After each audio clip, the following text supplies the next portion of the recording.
আরে আগুন লাগছে আমার বাড়িতে আপনি দেবো না আরে যান আমি পানি বিদ্যুৎ খরচ তো দিই না আমি টাকা খরচ দিই না আমি টাকা খরচ দিই না আমি দেবো না দেবো না এখানে আমরা পানি নেবে এই পানিটা আমরা গোসলে ব্যবহার করি, আমরা খাওয়ার জন্য ব্যবহার করি স্যার। হ্যাঁ, এখানে আপনারা এই পাম্প সেট করবেন, আপনাদের এখানে তো ময়লা আছে, এই ময়লা ভাই আগুন লাগছে, আগুনে পানি ব্যবহার করতে হবে তো। আপনি পানি ব্যবহার করতে দিবেন না?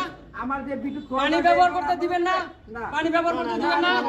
পানি ব্যবহার করার জন্য সরকার আমাদেরকে আইন করে দিছে। আপনারা পানি ব্যবহার করতে পারবেন কোথায় কোথা থেকে? আপনারা কি আইন মানেন? আইন মানেন? আইন মানতে হবে তো, অবশ্যই আপনাকে আইন মানতে হবে। সরকার আইন করে দিছে, গেজেট করে দিছে, আমরা আইনের বাইরে কোনো কাজ করি না। আইন করে দিছে, আইন অনুযায়ী আমি পানি ব্যবহার করতে পারবো। পানি তুলতে তো আমার টাকা গেছে,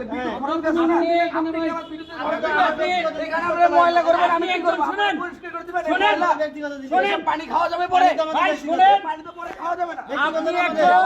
আপনি একজন শিক্ষিত মানুষ, আপনাকে বুঝাইলে আপনি বুঝবেন, আপনি তো আমার কথা বুঝবেন। হ্যাঁ বলেন, আপনি ঝগড়া করলে তো হবে না।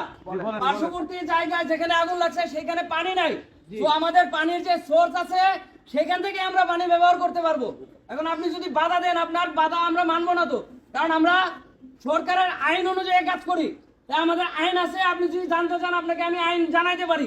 আপনি কি জানতে চান? হ্যাঁ দেখান, বলেন দেখি আপনি কি আইন। আমাদের ফায়ার সার্ভিস ও সিভিল ডিফেন্স অগ্নি নির্বাপন আইন যেটা আছে, fire prevention and protection act 2003, এই 2003 এর আইনের 9 নম্বর ধারা অনুযায়ী আমরা যে ক্ষমতা অগ্নি নির্বাপনের সময় কিছু ক্ষমতা প্রয়োগ, অর্থাৎ কতিপয় ক্ষমতা প্রয়োগ করতে পারবো।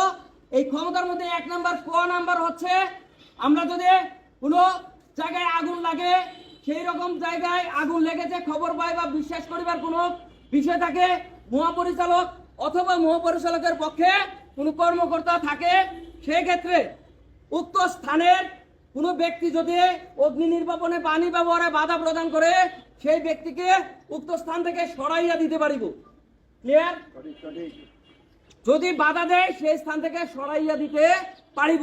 2 নম্বর খ, যদি কোনো জায়গায় এমন সিচুয়েশন হয় অগ্নি নির্বাপনের জন্য সুবিধার্থে কোনো ভবন বা স্থাপনাতে স্থানচ্যুত করার প্রয়োজন হয়, যতটা সম্ভব কম ক্ষতি সাধন করে সেই স্থানের যেই স্থাপনাগুলো আছে সেগুলো অপসারণ করে আমরা কিন্তু সেখানে অগ্নি নির্বাপনের কাজ করতে পারবো। ক্লিয়ার সবাই? এই জিনিসটা তো বুঝছেন। 3 নাম্বার গ যেটা, সেটা হচ্ছে আমরা উক্ত স্থানে কোনো ব্যক্তি যদি সেখানে পানি ব্যবহারে বাধা প্রদান করে, সেই বাধা প্রদান করা ব্যক্তিকে উক্ত স্থান থেকে সরাইয়া দিতে পারিব। ক্লিয়ার?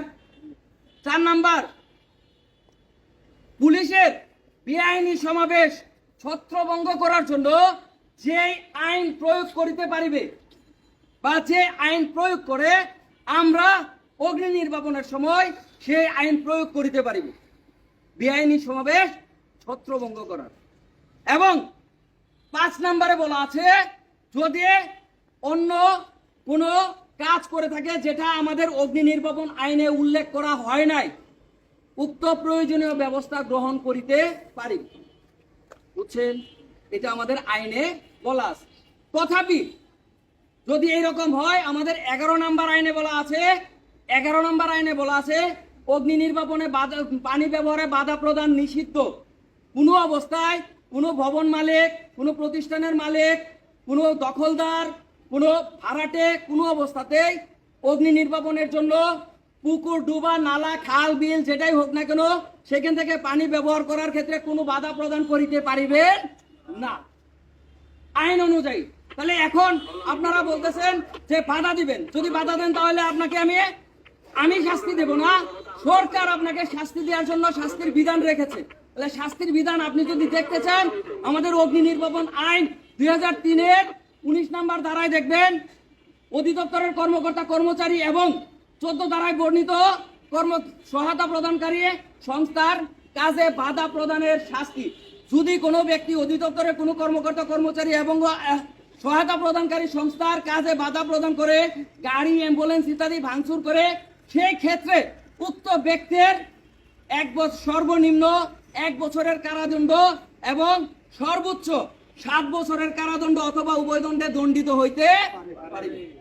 তাহলে আমরা এই কাজে, এই যে আমাদের এতটুকু বিলম্ব হলো, আমরা কি এই কাজটা করব কখনো? আপনি বলেন, আপনি কি 7 বছরের কারাদণ্ড ভোগ করবেন, না আমাদের কাজে হেল্প করবেন, আপনার যে জনগণ আছে জনগণের কাজে হেল্প করবেন? এটা আমরা হচ্ছে কি, আমরা তো জানি না এই বিষয়ে, এই জন্য দেখা যাচ্ছে বাধা দিচ্ছি। এটা আমার ভুল হয়েছে আমাদের, এই জন্য আপনাদের কাছে আমরা ক্ষমা প্রার্থী, আমাদের ক্ষমা করে দিবেন। তাহলে আপনারা আপনাদের ভুল বুঝতে পারছেন, তাই তো? তো আপনাদের ভুল বোঝার জন্য অসংখ্য ধন্যবাদ। আমাদের লোকজনকে কাজ করতে দেন, আমরা জনগণের সেবায় কাজ করি, জনগণের বন্ধু, জনগণের সাথে হাত মিলিয়ে, কাঁধে কাঁধ মিলিয়ে কিন্তু আমরা কাজ করি। তো আমরা আজ থেকে এই মেসেজটা দিতে চাই পাবলিককে, যে আমাদের যে কোনো জায়গায়, যে কোনো টার্ন আউটে কোথাও পানি ব্যবহারে বাধা প্রদান করা যাবে না। যদি কেউ বাধা প্রদান করে, আপনি আরেকজনের সাথে শেয়ার করবেন। যদি বাধা প্রদান করে, সেক্ষেত্রে 1 বছরের সর্বনিম্ন কারাদণ্ড এবং সর্বোচ্চ 7 বছরের কারাদণ্ড অথবা উভয় দণ্ডে দণ্ডীয় হইতে পারে। কি বুঝা গেল? তো সবাই ভালো থাকবেন, সুস্থ থাকবেন, আমাদের কাজে সহায়তা করবেন, এই আশাবাদ ব্যক্ত করছে। সবাইকে ধন্যবাদ।